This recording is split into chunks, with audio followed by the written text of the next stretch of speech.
Watch all videos of our YouTube channel CGPSC eGyan and get complete video lectures from visualcard.com. Hello friends, मैं Niharika CGPSC eGyan में आप लोग का स्वागत करती हूँ। आज मैं आप लोग को भारतीय मिट्टियों के बारे में पढ़ाऊंगी। अगर हम बात करते हैं मिट्टियों की, तो मिट्टियाँ बहुत ही बेसिक चीज है। इसी के द्वारा ही हम किसी भी देश की वनस्पति, कृषि और पशुपालन, ये तीनों चीजें मेनली उस पर डिपेंड करती है। तो हमारे सामने ये क्वेश्चन आता है कि मिट्टी एक्चुअल में किस तत्वों से मिलकर बनती है। तो मिट्टी को निर्धारित करने में हमारे पास उस देश की जलवायु, ठीक है, और मूल चट्टान, दोनों चीजें मेनली डिपेंड करती है। इसी के द्वारा ही हम जानते हैं कि कोई भी देश है ना कितनी समृद्धि की ऊंचाइयों को छुएगा। जिन मिट्टियों में, अगर हम उसमें देखें कि मिट्टियों के प्रकार देखते हैं, जिन मिट्टियों में जितने ज्यादा पोषक तत्व होंगे वो मिट्टी उतनी उपजाऊ होगी और वो क्या, उसका हाईली प्रोडक्शन उस मिट्टी में किसी भी चीज का, मतलब कृषि बोल सकते, उसमें क्या होगा, उसका ज्यादा से ज्यादा प्रोडक्शन होगा। तो हम मिट्टी के द्वारा ये डिसाइड करते हैं तो वो कौन सी मिट्टियां जिनमें क्या क्या तत्व पाए जाते हैं और क्या क्या चीजें उसमें प्रोडक्शन होगी, ये आज हम लोग आज के टॉपिक में देखेंगे। इसी के द्वारा ही, मिट्टी के द्वारा ही हम जान सकते हैं कि ये क्या चीज होता है। तो हम नेक्स्ट स्टार्ट द टॉपिक मिट्टियां, भारतीय मिट्टियां। फ्रेंड्स, जैसे कि हम बोलते हैं कि मिट्टियां को बनाने में कौन से तत्व क्या करते हैं, इंपॉर्टेंट रोल अदा करते हैं। तो उसके लिए मेन दो तत्व इंपॉर्टेंट है, उसके लिए जलवायु और दूसरा आपका आएगा मूल चट्टान। जिस देश की जलवायु या तो उष्ण होगी या तो नम होगी या समशीतोष्ण होगी, उसके अनुसार ही वहाँ की मिट्टियां डिपेंड करती हैं। और वहाँ की मूल चट्टान भी वहाँ की मिट्टियों को निर्धारित करने में मेन रोल अदा करती है। उसके बाद हम लोग देखते हैं, अगर हम मिट्टियां की हम परिभाषा दिया जाए तो मिट्टी क्या होती है। तो मिट्टी पृथ्वी के धरातल पर पाई जाने वाली वह असंगठित पदार्थों की परत होती है जिसके विघटन और अपक्षय के माध्यम से मूल चट्टान और जैविक तत्व उसमें भाग लेते हैं। ठीक है, तो उसमें मेन है कि आपका असंगठित पदार्थ। तो मिट्टी किसको बोलेंगे, असंगठित पदार्थों की परत, असंगठित पदार्थों की परत। ठीक है, कि अपक्षय के विघटन एवं अपक्षय किनका होता है, ये आपका दोनों चीजों का मूल चट्टान व जैविक तत्व के माध्यम से होता है, जैविक तत्व के माध्यम से। यहाँ पर हम लोग अपक्षय देखेंगे। मूल चट्टान क्या करती है कि अपने स्थान पर टूट फूट जाती है। टूट फूट कैसे जाएंगी, वहां पे या तो दो चीजें तत्व रहेंगी, या तो टेम्परेचर वहां पर हाई रहेगा या तो फिर प्रेशर। ठीक है, इन दोनों के द्वारा क्या होती है, ये अपक्षय होता है, मूल चट्टान का अपक्षय होता है। विघटन क्या होता है कि मतलब वो चीजें उसमें जो पोषक तत्व रहते हैं आपस में क्या होती है, धीरे धीरे घुलती जाती है और आपस में क्या होती है, अलग होती जाती है। तो उनका विघटन होने से क्या बनते हैं, मिट्टियां बनती हैं। और जैविक तत्व में उसमें जीव तत्व भी रहते हैं आपके, वनस्पति, सड़गल, वो सब जाती है, तो उससे क्या होती है, जैविक तत्व की निर्माण होता है। अब उसके बाद हम बात करते हैं मिट्टियां में मिट्टियों को बनाने में मेनली किन तत्वों का योगदान होता है। तो हम तो सबसे पहले देखते हैं और कौन से तत्व क्या करते हैं, मिट्टियों को बनाने में कितने तत्व रहते हैं। हम एक ये ले लेते हैं, मिट्टियों की बनाने में, ठीक है, 40 से 45% कार्बनिक पदार्थ होते हैं।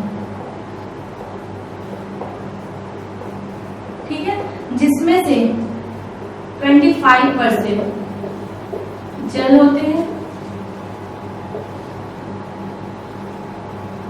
25% वायु होता है, 5 से 10% जैविक तत्व होते हैं। अगर इस जैविक तत्व की बात किया जाए तो ठीक है, इसमें 10% भी ऑर्गेनिज्म कार्बनिक पदार्थ इसमें भी होते हैं, और 80% क्या रहता है, ह्यूमस,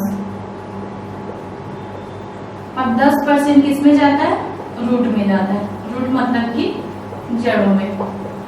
तो ये चीजें क्या करती, इतने जो तत्वों से मिलकर क्या बनती है, मिट्टियां बनती हैं। उसके बाद हम बात करते हैं मिट्टियां या तो दो बेस आधार है उन लोग के, वो किन किन बातों पर डिपेंड करती है। दो मिट्टियां या तो अपने ही स्थान पर रहेंगी, चट्टाने अपने स्थान पर टूट फूट के जाएंगे तो क्या बनेंगी, वहां चट्टाने बनेंगी, मतलब कि मिट्टियां बनेंगी। उसके बाद सेकंड में रहता है कि कहीं से मिट्टियां क्या होती है, एक स्थान से दूसरी जगह क्या होती है, प्रवाहित होती है। उसको हम लोग दो तरीके से देख सकते हैं, उसको हम लोग क्या बोलते हैं, ठीक है। पहला आपका आएगा जोनल मृदा या मिट्टी। इसमें क्या होता है, मिट्टियां जो रहती हैं, ठीक है, अपने ही स्थान पर क्या करती है, अपने स्थान पर बनती है और अपने स्थान पर रहती है। जैसे कि हम लोग बात करें लाल मिट्टी एंड लैटेराइट मिट्टी।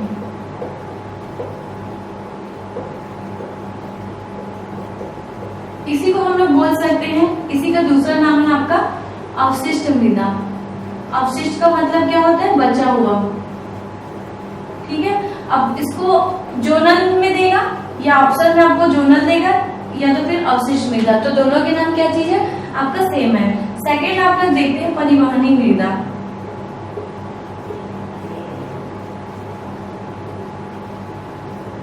परिवहनी मृदा जैसे कि नाम से ही है, ठीक है, इसको हम लोग बोलेंगे एजोनल भी बोलते हैं, एजोनल सॉइल, ठीक है, दोनों नाम सेम है। परिवहनी मृदा जैसे कि वर्ड से इंट्रोड्यूस है कि नदियां मतलब मिट्टियां एक स्थान से दूसरे स्थान पर प्रवाहित होकर आती है, उसको क्या बोलते हैं हम लोग, परिवहनी मृदा।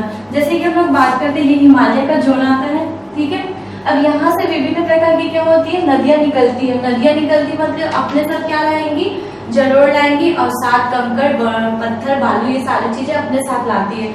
और जैसे ही ऊपरी क्षेत्र से, पहाड़ी एरिया से मैदानी क्षेत्र में जाती है तो उनमें क्या होता है, एक भार आ जाता है। उन भार को कम करने के लिए वो क्या करती है, नदियां अपने जलोढ़ों को क्या करती है, फैलाना स्टार्ट कर देती है।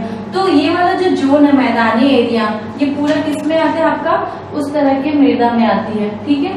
तो इसको ही हम लोग क्या बोलेंगे, यहाँ जो आएगा उसको जोनल एजोनल मृदा कहेंगे, ठीक है। ये बात है हिमालय की नदियां। सेकंड बात करते हैं हम लोग यहाँ पे अरब सागर है, ठीक है, अरब सागर, और यहाँ पे बंगाल की खाड़ी।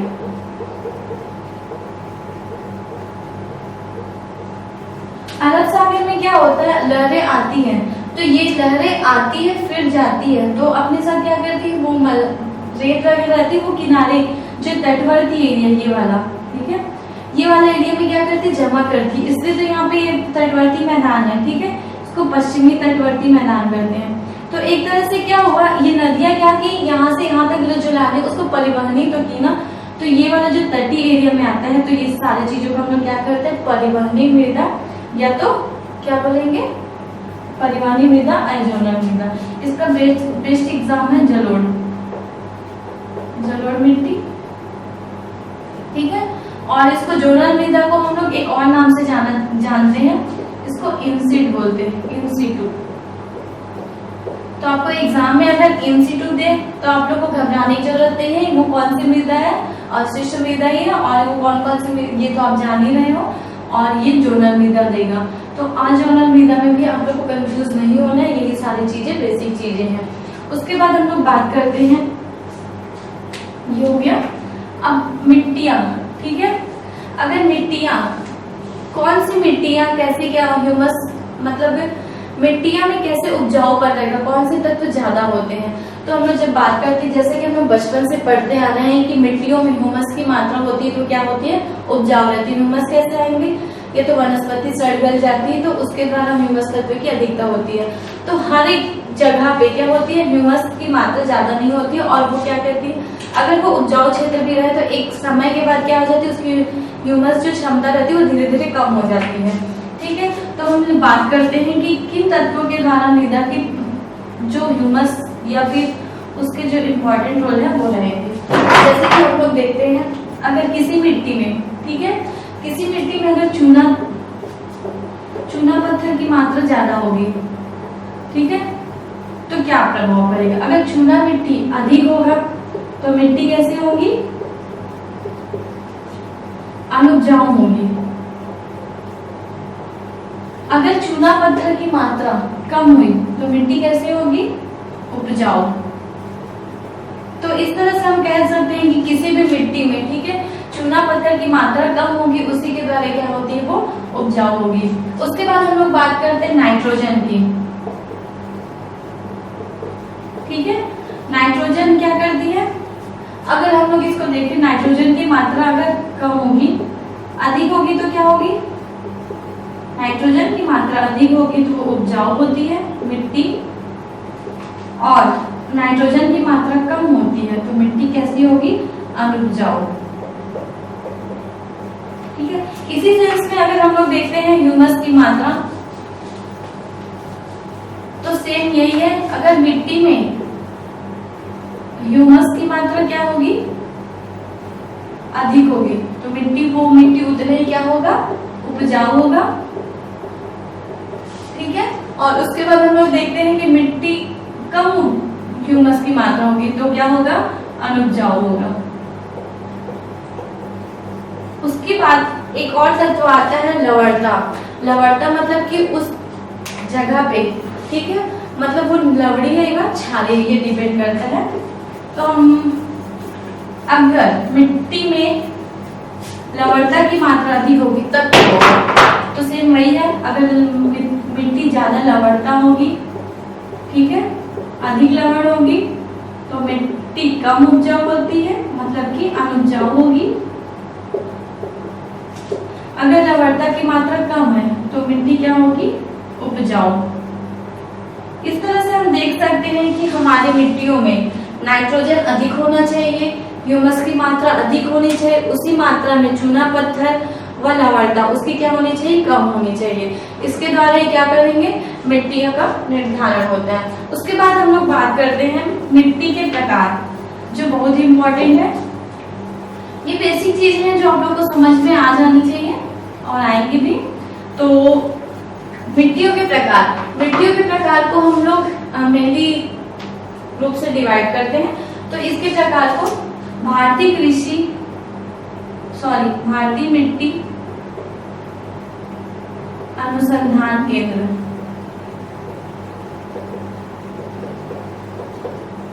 ठीक है, भारतीय मिट्टी अनुसंधान केंद्र, ये है आपका न्यू दिल्ली में हेडक्वार्टर। इन्होंने क्या किया? मिट्टियों को 8 प्रकार से डिवाइड किया है। ये 8 प्रकार है आपका। जलोढ़ मिट्टी,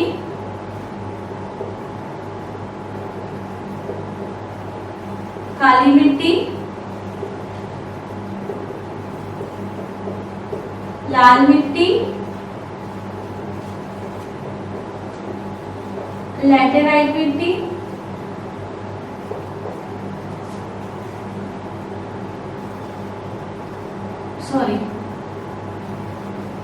पर्वतीय मिट्टी,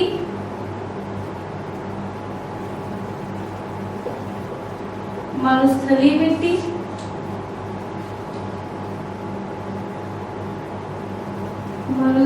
मिट्टी,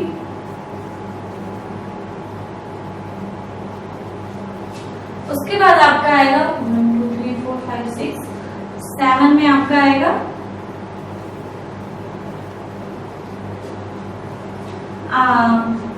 लवड़ी व छाली मिट्टी,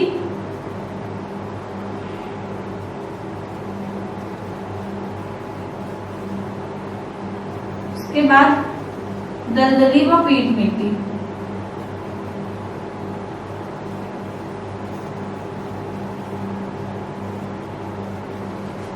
ये आपके मिट्टी के प्रकार है, वो भी किसके अकॉर्डिंग? भारतीय मृदा अनुसंधान केंद्र के अनुसार, जो कि उसका हेडक्वार्टर न्यू दिल्ली में है। इतने प्रकार की मिट्टियों को उन्होंने डिसाइड किया और ये 8 टाइप है आपके। अब उसके बाद हम लोग पढ़ते हैं जलोढ़ मिट्टी। ठीक है, आपको इतना ही पढ़ना है आपके एग्जाम के व्यू से, जो कि बेसिक चीजें हैं। अगर हम लोग बात करते हैं जलोढ़ मिट्टी की, ठीक है,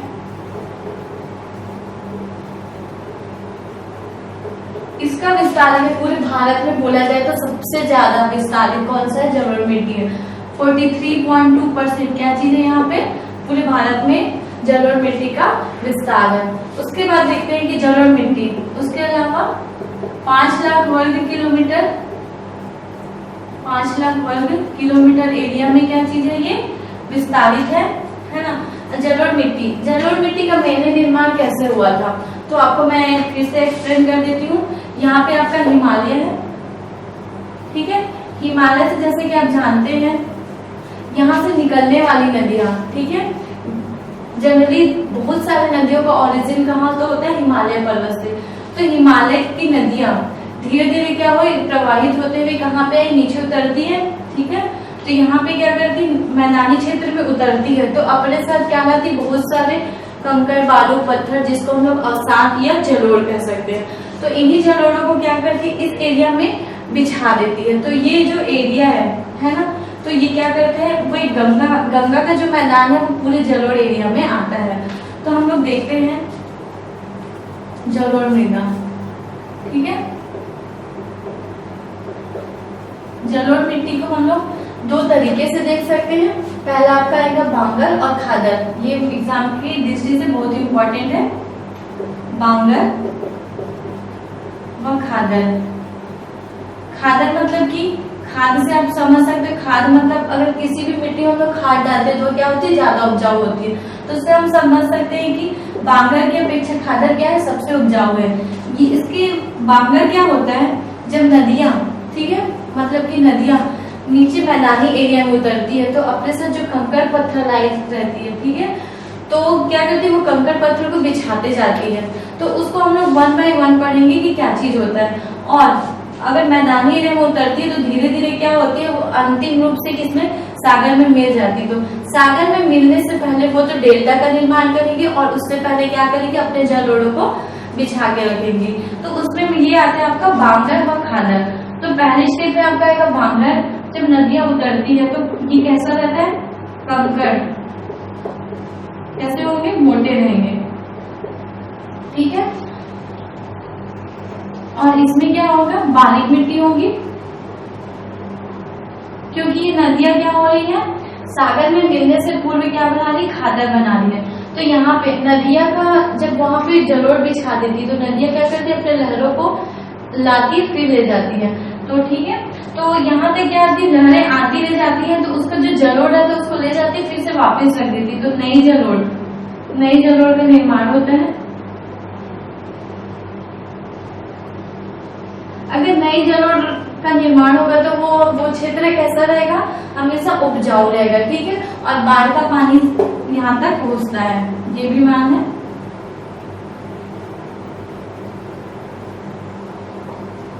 ठीक है, अब यहाँ भी आप क्या बोलते हैं? इसको पुरानी जलोढ़, क्योंकि वहां का जलोढ़ वहीं पे रहता है, आता जाता नहीं, इसलिए इसको किस संज्ञा से देते हैं?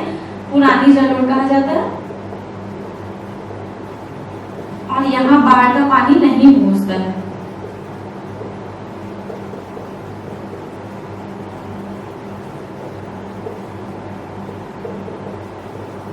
ठीक है, इसमें से हमेशा कभी ना कभी क्या करेगा? एग्जाम में क्वेश्चन देगा। ये तो आप बांगर या खादर में कंफ्यूजन हो जाते हैं, क्योंकि ज्योग्राफिकल वर्ड है, थोड़ा टफ है, लेकिन उतना भी टफ नहीं, आप जान जाओगे तो बहुत इजी है।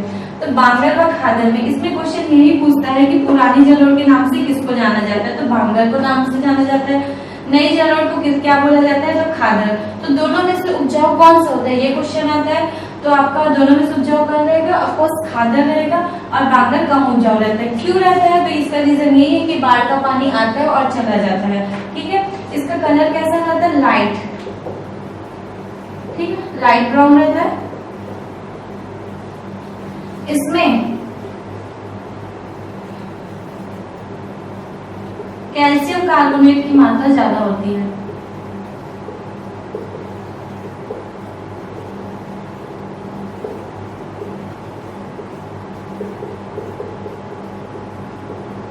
ज्यादा होती है।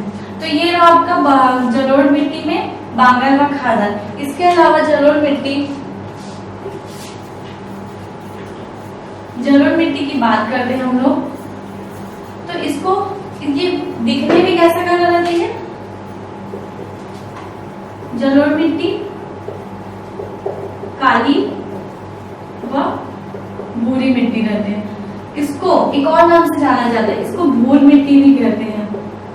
भूर मतलब कि वो छूने में क्या रहता है, एक एक कर जो रहता है आपस में अलग अलग क्या हो जाते हैं, बिखर जाते हैं, उसको भूरभूरी, ठीक है, भूर मिट्टी या भूरभूरी मिट्टी भी कहते हैं।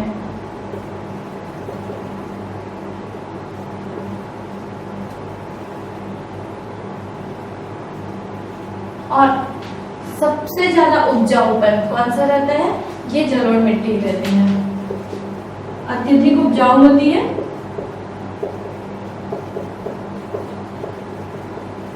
तभी तो आप देख सकते हो कि यहाँ पे यूपी स्टेट है। यूपी स्टेट की बात करते हैं कृषि प्रोडक्शन की दृष्टि तो सबसे ज्यादा कुछ भी चीज में प्रोडक्शन कौन करता है? यूपी। क्यों? क्योंकि वो जलोढ़ मिट्टी से क्या रहती है, बिछी हुई रहती है, इसलिए वहाँ हाईली प्रोडक्शन होता है। आपको बिहार एरिया ले लो, इसी के द्वारा ही क्या होता है, वहाँ पे सबसे ज्यादा जनसंख्या इसी कारण से वहाँ पाया जाता है। तो हम लोग अगर बात करते हैं जलोढ़ मिट्टी का विस्तार, तो जलोढ़ मिट्टी का विस्तार आपका राजस्थान ये वाले एरिया में, ठीक है, आपका ये पंजाब हरियाणा, ठीक है, यूपी एरिया पूरा आएगा, बिहार वेस्ट बंगाल, ये वाला एरिया पूरा किसमें आ जाएगा आपका जलोढ़ मिट्टी में। ये आसाम कुछ एरिया किसमें आ जाएगा, इसमें आ जाएगा, नहीं ज्यादा नहीं बस इसमें, ठीक है। तो ये वाला किसमें आता है आपका जलोढ़ मिट्टी में। उसके बाद बात करते हैं इसमें कौन कौन से उत्पादन होता है, क्या क्या चीजें। तो इसमें उत्पादन में आपका आएगा चावल, जो हम लोग का मेन तत्व है, जिसमें यूपी सबसे पहला स्टेट आता है। उसके बाद मैं आप लोगों को बताऊंगी कि कृषि में कौन कौन से स्टेट प्रोडक्शन में कौन first second third fourth rank वगैरह रहता है ना, वो सारी चीज मैं एक्सप्लेन करूंगी। तो उत्पादन में आपका चावल, जलोढ़ मिट्टी में चावल उगा सकते हैं, गन्ना, गेहूं भी प्रोडक्शन कर सकते हैं, तिलहन, सब्जियां, ये सारी चीजें हम लोग क्या कर सकते हैं जलोढ़ मिट्टी में इसको उत्पादन कर सकते हैं। उसके बाद सेकंड में आपका आएगा जलोढ़ मिट्टी के बाद आपका आएगा काली मिट्टी। काली मिट्टी जैसा कि नाम से स्पष्ट है कि ये काला रंग का होता होगा, लेकिन ये काला कलर, ठीक है, किस कारण से रहता है? इसका जो काला रंग है लौह व एल्यूमिनियम के, उसमें इनके तत्व ज्यादा पाए जाते हैं। टिटेनियम के कारण इसका रंग कैसा होता है, काला कलर होता है, ठीक है। और इसमें अगर काली मिट्टी की बात किया जाए तो काली मिट्टी में अगर पानी डाला जाए तो सबसे ज्यादा क्या करती है, नमी को ऑब्जर्व करती है। तो ऑब्जर्व करती है, नमी धारण की क्षमता अधिक होती है।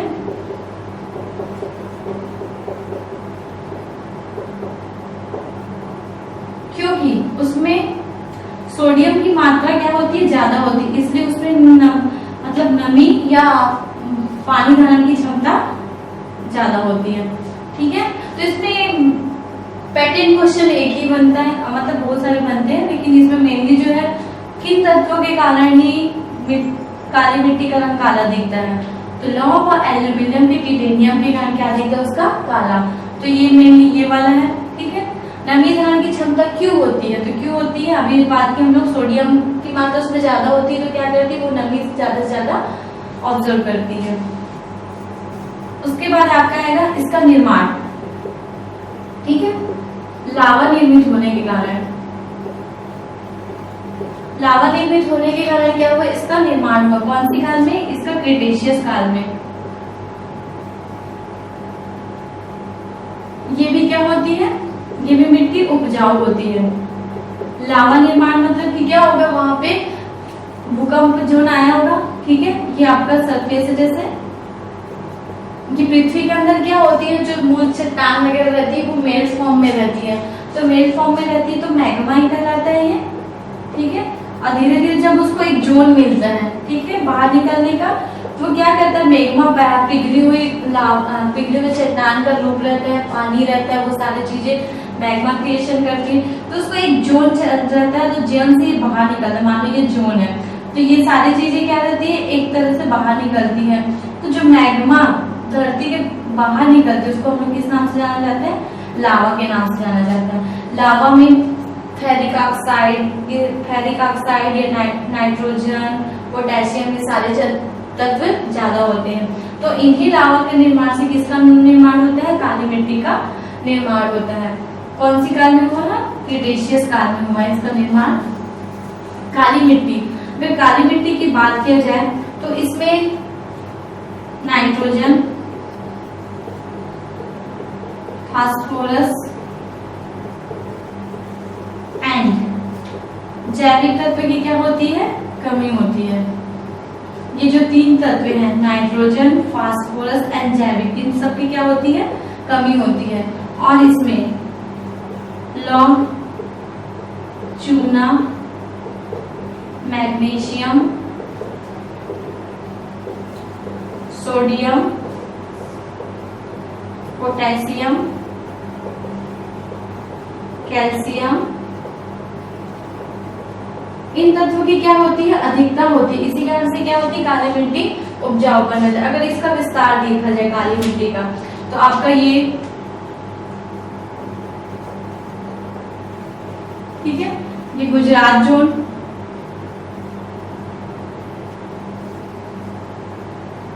उसके नीचे महाराष्ट्र में सबसे ज्यादा काली मिट्टी पाई जाती है, इसलिए वहां सबसे ज्यादा क्या होगा, कपास या गन्ना की खेती की जाती है। तो ये महाराष्ट्र का बेल्ट, ठीक है। ये आपका तेलंगाना, आंध्र, कर्नाटका, ठीक है, और ये केरल। यहाँ पे थोड़ा सा हिस्सा आपका उड़ीसा का भी आएगा।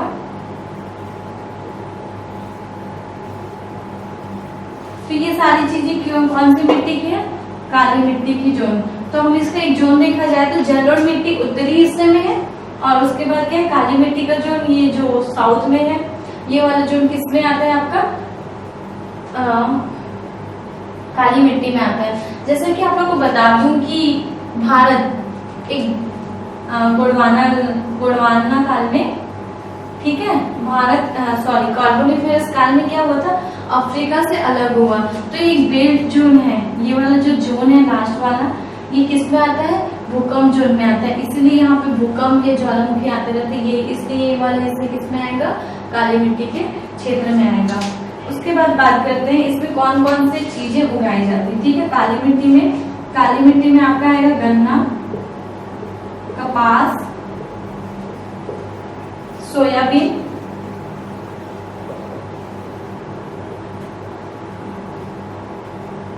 सूर्यमुखी,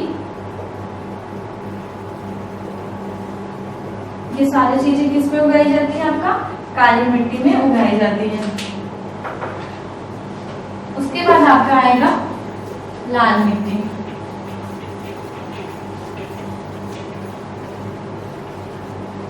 तीन चीजें हो गई, लाल मिट्टी,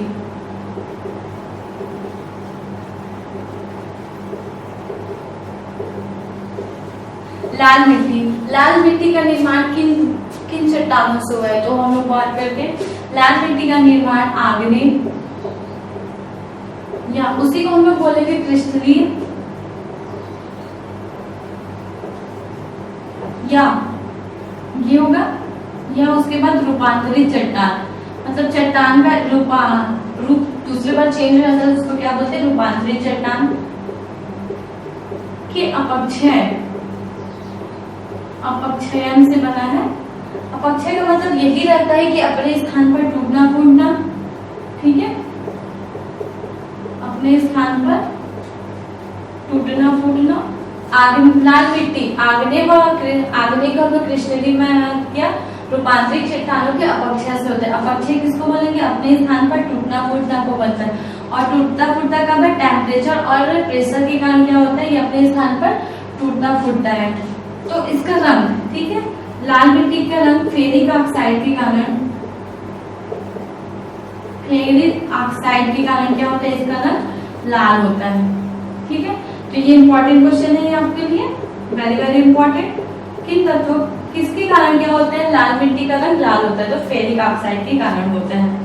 ठीक है, और ये मिट्टी कंपेयर दिन काली मिट्टी या जलोढ़ मिट्टी में क्या रहता है, उपजाऊ कम होती है। ठीक है, इसकी बात किया जाए हम लोग कि इसमें कौन कौन से तत्व की अधिकता होती है, तो इसमें से पोटास की मात्रा क्या होती है, सबसे ज्यादा अधिक होती है। पोटास की मात्रा अधिक होती है। ठीक है, और इसमें लौह ऑक्साइड,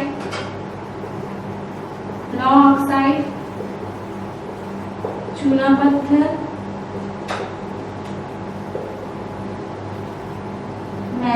मैग्नीशियम, कैल्शियम की कमी होती है। क्या होती है, कमी होती है। इसका विस्तार, अगर इसका विस्तार की बात किया जाए, ठीक है, कौन कौन से तत्व में होते हैं, इसका विस्तार आप लोग देखें, वेस्ट बंगाल,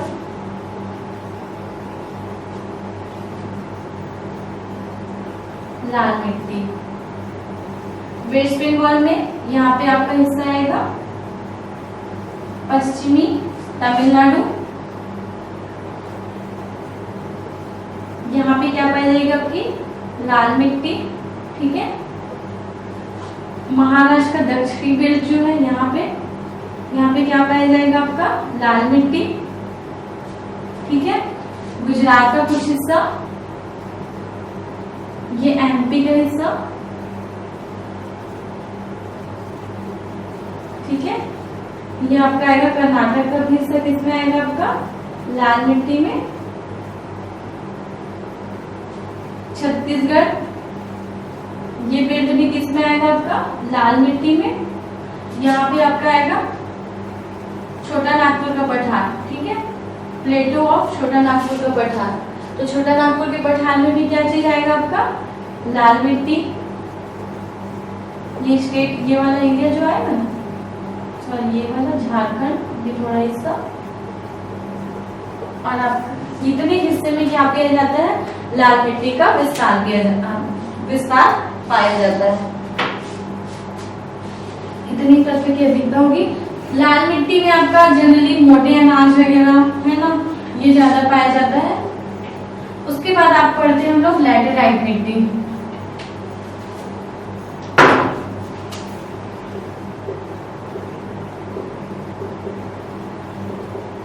लैटेराइट मिट्टी, ठीक है, लैटेराइट मिट्टी की मेन विशेषता होगी जिन एरिया में 200 सेंटीमीटर से ज्यादा वर्षा होगी वहां पे क्या पाई जाती है लैटेराइट मिट्टी पाई जाती है। तो इसकी जो मात्रा है आपका 200 सेंटीमीटर से अधिक। तो हम 200 सेंटीमीटर से अधिक कौन से एरिया में हो सकता है, तो हम लोग जैसा जानते हैं कि मानसून, अगर मानसून आता है तो सबसे ज्यादा क्या होती है वर्षा होती है। तो हम लोग ये बात करते हैं कि भारत में सबसे ज्यादा वर्षा कहाँ होती है, तो आप जानते हो ऑफकोर्स की पूर्वी क्षेत्र में मौसमी गांव में आपका या चेरापूंजी में पहले होती थी। ठीक है, अभी गाँव हो गया, मौसमी गांव में हो गया। तो ये वाली जो एरिया रहती है, ठीक है, यहाँ से मानसून क्या करते हैं एंट्री करती है। तो पश्चिमी घाट में सबसे ज्यादा वर्षा होती है। ठीक है, उसके अलावा आपका पूर्वी उत्तर पूर्वी क्षेत्र में सबसे ज्यादा वर्षा होती है। तो लैटेराइट की एरिया में पाई जाती है जहाँ वर्षा सबसे ज्यादा होती है। तो वर्षा ये क्लियर है कि आपका पूर्वी घाट में मतलब ये केरला, ठीक है, तमिलनाडु, ये वाला एरिया में सबसे ज्यादा वर्षा होती है। और उसके बाद यहाँ पे ये वाला एरिया आ जाएगा। ठीक है, लैटेराइट मिट्टी हो गया। लैटेराइट मिट्टी में लौह oxide and calcium oxide, sorry aluminium oxide, इन दो चीजों की क्या होती है उसमें अधिकता होती है। अगर लैटेराइट मिट्टी की बात किया जाए तो उसमें सबसे ज्यादा कॉफी, चाय, ठीक है, कॉफी, चाय और काजू, ये सारी चीजें किसमें उगाई जाती है लैटेराइट मिट्टी में उगाई जाती है। तो इसमें अगर फसल की बात किया जाए चावल, रागी, और आपका बागानी कृषि के अंतर्गत चाय कॉफी इस जगह में उगाई जाती है। उसके बाद हम लोग देखते हैं आपका लवणीय व क्षारीय मृदा। लवणीय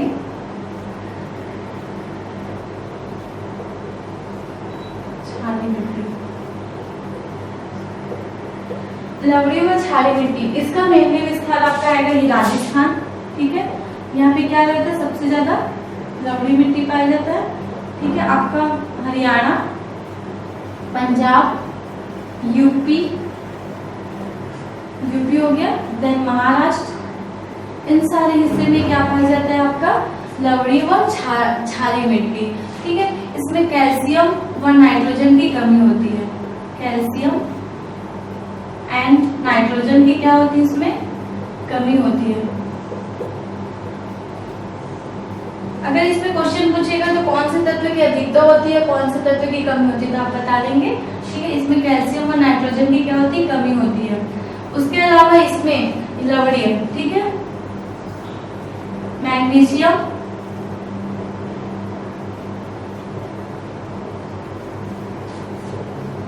सोडियम। ठीक है, मैग्नीशियम और सोडियम के कारण यह मिट्टी क्या होती है, आपका लवणीय होती है। दोनों तत्व की अधिकता होती है तो क्या होती है, वो लवणीय होती है। ठीक है, उसके बाद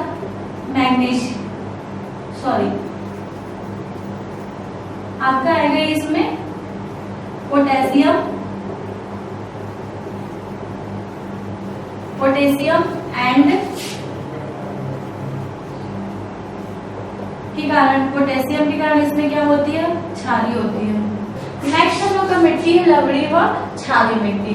ठीक है, तो लवणीय व क्षारीय मिट्टी का विस्तार हम लोग देखते हैं। तो ये राजस्थान, ये वाला एरिया राजस्थान, हरियाणा, देन पंजाब और महाराष्ट्र, और थोड़ा सा यूपी का पश्चिमी हिस्सा, ये किसमें आता है, लवणीय व क्षारीय मिट्टी में आता है। अगर इसको बोला जाए, इसके स्थानीय नाम, ठीक है, इसको मैं रेह, कल्लर, ऊसर, चौपन, कार्ल और राजस, इन स्थानीय नाम से इनको क्या कहा जाता है, जाना जाता है। अगर हम बात करते हैं लवणीय व क्षारीय मिट्टी की, तो वो लवणीय क्यों होती है, वो क्षारीय होती है, कौन से तत्व की अधिकता होती है, तो इसमें कैल्शियम एंड पोटेशियम, ये दोनों के कारण ये मिट्टी क्या होती है, क्षारीय होती है। ठीक है, वो सोडियम एंड मैग्नीशियम, इन दोनों के कारण क्या होती है, ये मिट्टी लवणीय रहती है। ये दोनों इफेक्ट क्या है, इम्पॉर्टेंट है आपके लिए। ठीक है, तो कैल्शियम और पोटेशियम दोनों के कारण क्या होती है, ये वाली मृदा क्षारीय होती है। सोडियम और मैग्नीशियम ये कारण क्या होता है, ये लवणीय होती है। उसके बाद हम लोग बात करते हैं इसमें कौन से तत्व, इसमें आपका आएगा नाइट्रोजन एंड कैल्शियम। ठीक है, ये दोनों चीज की क्या रहती है, इसमें कमी होती है, ये दोनों। अब उसके बाद है आपका केरल में इस मृदा को कारी नाम से जाना जाता है, वेरी वेरी इंपॉर्टेंट। केरल में इसको किस नाम से जाना जाता है,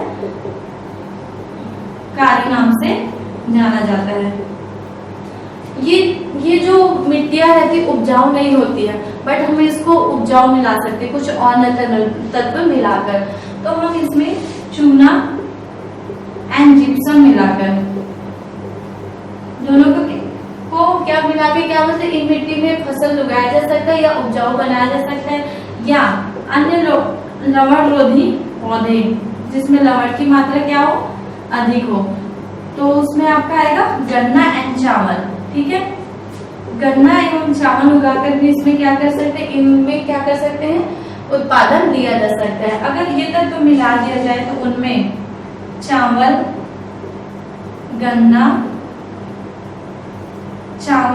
गन्ना एंड गेहूं, इन फसलों को क्या किया जा सकता है, उसको उगाया जा सकता है। तो ये रहे आपके लवड़ी व क्षारीय मिट्टी। इसका विस्तार आपको देख सकते हैं राजस्थान, पंजाब, हरियाणा, पश्चिमी यूपी एंड महाराष्ट्र में, इन सब में क्या पाया जाता है, लवड़ी व क्षारीय मिट्टी पाई जाती है। उसके अलावा आपका आएगा नेक्स्ट, आपकी मिट्टियां आएंगी पर्वतीय मिट्टी। पर्वतीय मिट्टी जैसा कि आप लोग नाम से ही जानते हैं, पर्वत एरिया में क्या किया जाएगा, उसको उगाया जाएगा। तो पर्वतीय मिट्टी, पर्वतीय मिट्टी के अंदर सबसे पहले आ जाता है भूरी मिट्टी, ये आएगा जंगली भूरी मिट्टी। ठीक है, अगर इसमें जो पर्वतीय मिट्टी है तो ऑफकोर्स वो किसमें रहेगी, पर्वत पे रहेगी। इसकी हाइट देख लेते हैं हम लोग, 900 से जो 1200 मीटर की ऊंचाई पर उगाए जाते हैं उसको क्या बोलते हैं हम लोग, पर्वतीय मिट्टी। यह मिट्टी उत्पादन की दृष्टि से क्या होती है, अत्यंत उपजाऊ होती है। कैसी होती है, अत्यंत उपजाऊ। ठीक है, उसके बाद नेक्स्ट आएगा आपका सेकेंड में पॉडजोर मिट्टी।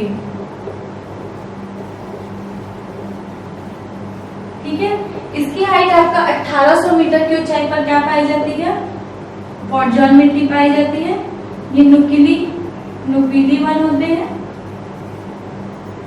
इसमें फास्फोरस तत्व की क्या होती है, इसमें अधिकता होती है, कि अधिकता होती है।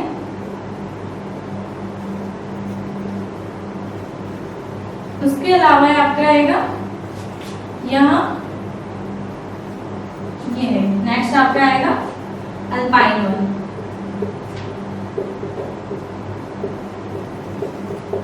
ये 4800 मीटर की ऊंचाई पर क्या किया जाता है, इसका प्रोडक्शन किया जाता है। और ये सबसे ज्यादा आपका कौन सी एरिया, ये आपका आएगा पश्चिमी घाट। ठीक है, यहाँ पे क्या पाया जाएगा, अल्पाइन वन। ठीक है, आपका पूर्वी घाट में भी क्या पाया जाता है, अल्पाइन वन। उसके अलावा ये जो ये वाला एरिया है, ठीक है, यहाँ भी क्या पाया जाता है, आपका अल्पाइन वन पाया जाता है। इसमें चूना पत्थर, फास्फोरस एंड पोटास की क्या होती है, इसमें कमी होती है।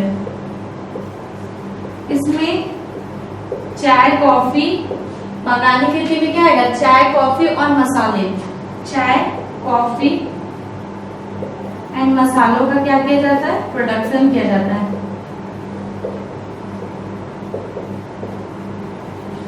ठीक है, उसके बाद नेक्स्ट हम लोग का मिट्टी आएगा, ये रहा आपका पर्वतीय मिट्टी। इसके अंदर 3 आएगा आपका। इसके बाद नेक्स्ट है मरुस्थलीय मिट्टी।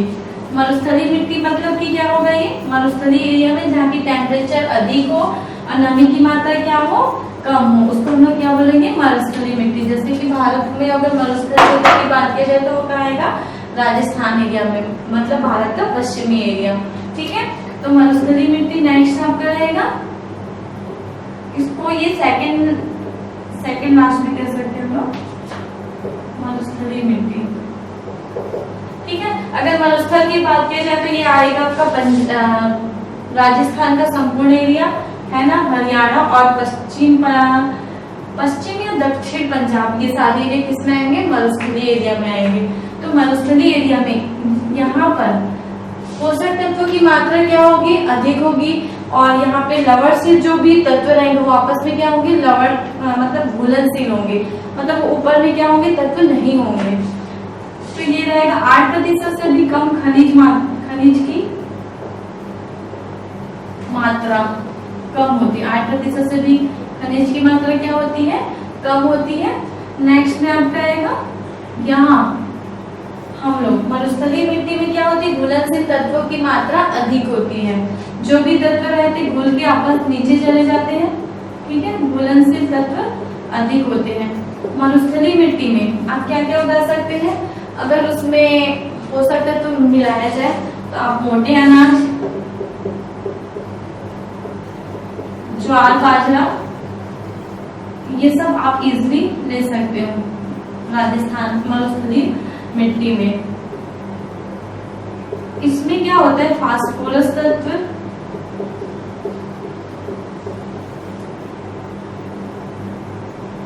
कमी एंड नाइट्रोजन की भी क्या हो जाती है, इसमें कमी हो जाती है। ठीक है, अब उसके बाद लास्ट में आपका आएगा पीट या दलदली मिट्टी।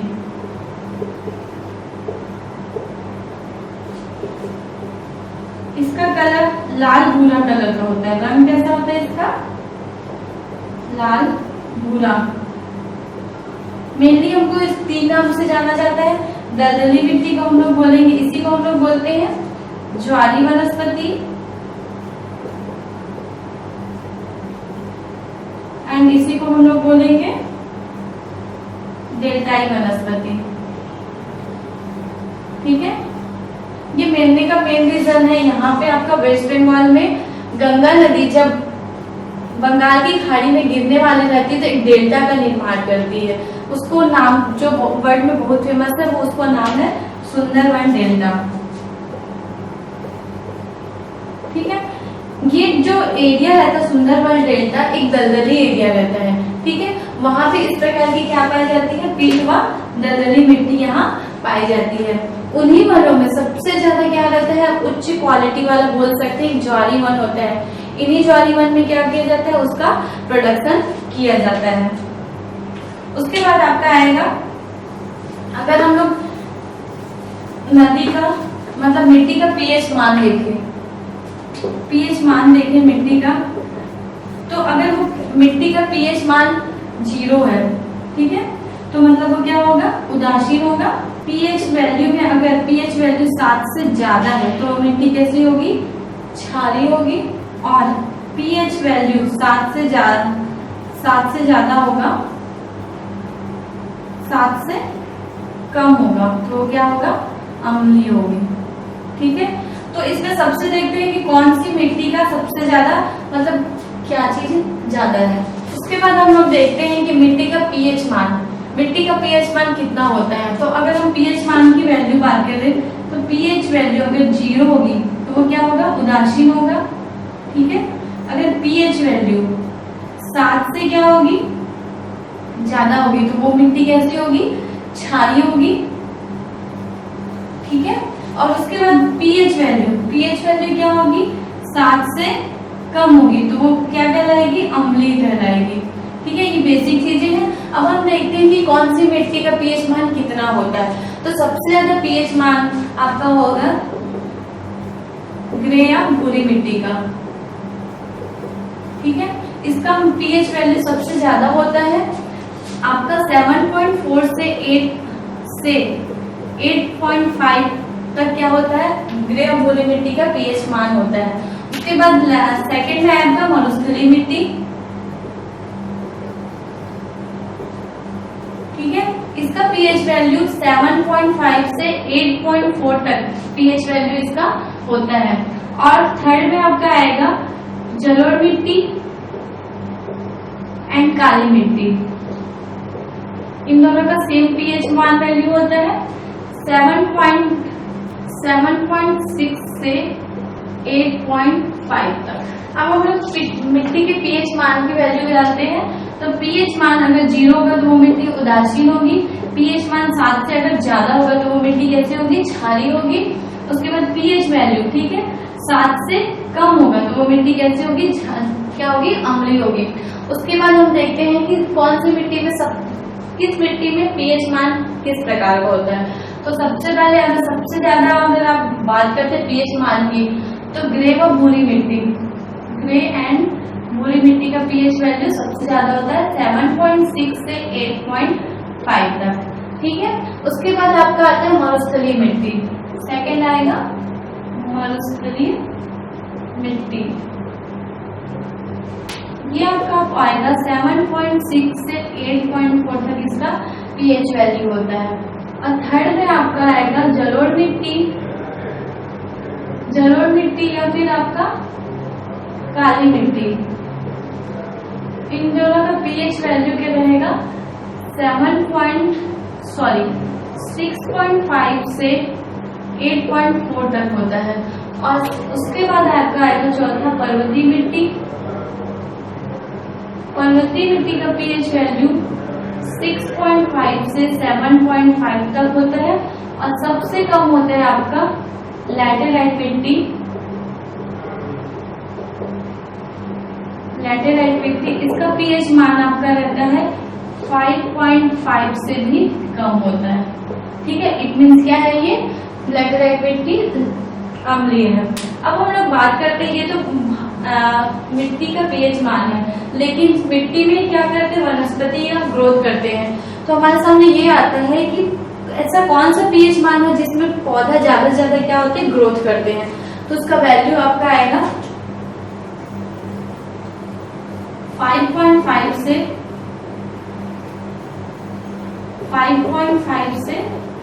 6.4 तक। तो पौधे अपना ग्रोथ किस पीएच मान पे करते हैं, तो आपका आएगा 6 से 7.4 के बीच में। ये जो इम्पोर्टेंट है आपका, इसमें पौधे क्या करते हैं, संपूर्ण रूप से अपना क्या करते हैं, ग्रोथ करते हैं। अब उसके बाद आता है मिट्टियों का विस्तार। तो मिट्टियों का विस्तार देखा जाए, ठीक है, तो सबसे ज्यादा कौन सी मिट्टी पाई जाती है आपकी भारत में, जलोढ़ मिट्टी। ठीक है, जलोढ़ मिट्टी। उसके बाद आपका लाल मिट्टी, देन आपका रहेगा आपका काली मिट्टी, फिर लैटेराइट मिट्टी। तो इसको भारत में मिट्टी के मिलने के क्रम में असेंडिंग या डिसेंडिंग ऑर्डर में जब आएंगे तो आपका इस प्रकार से ये मिट्टियां आएंगी। ठीक है, आपका जलोढ़ मिट्टी की बात करते हैं तो 43.2% क्या पाया जाता है, जलोढ़ मिट्टी। ये आएगा आपका 18.6% क्या पाया जाता है आप लोग का लाल मिट्टी। उसके बाद आपका काली मिट्टी 15.2% क्या पाया जाता है आप लोग की काली मिट्टी। देन लैटेराइट मिट्टी 3.2। उसके बाद अदर जो आएगा, अदर मिट्टी, अदर सॉइल्स 70.9% पे क्या पाई जाती है, अदर सॉइल्स पाई जाती है। इस प्रकार ये हम लोग का भारतीय मिट्टी का चैप्टर यहीं पे हम लोग क्लोज करते हैं। ये आप लोग के मिट्टियों पे कुछ इम्पोर्टेंट फैक्ट है जो आप लोग को बहुत ज्यादा क्या रहेगा, रिमेम्बर मतलब याद करना पड़ेगा। और ये बेसिक क्वेश्चन है, इससे ज्यादा आप ज्यादा ना पढ़ो, क्योंकि ज्यादा पढ़ोगे तो उतना ही कंफ्यूजन होगा। कम पढ़ो लेकिन एग्जैक्ट पढ़ो, यही चीजें एग्जाम लेने वाला कहता है। और इसी तरीके से हम लोग को क्या करनी चाहिए, प्रिपरेशन करनी चाहिए। ठीक है, तो ये सारे आप लोग का मिट्टी के हैं और बाकी सब कल। Thank you.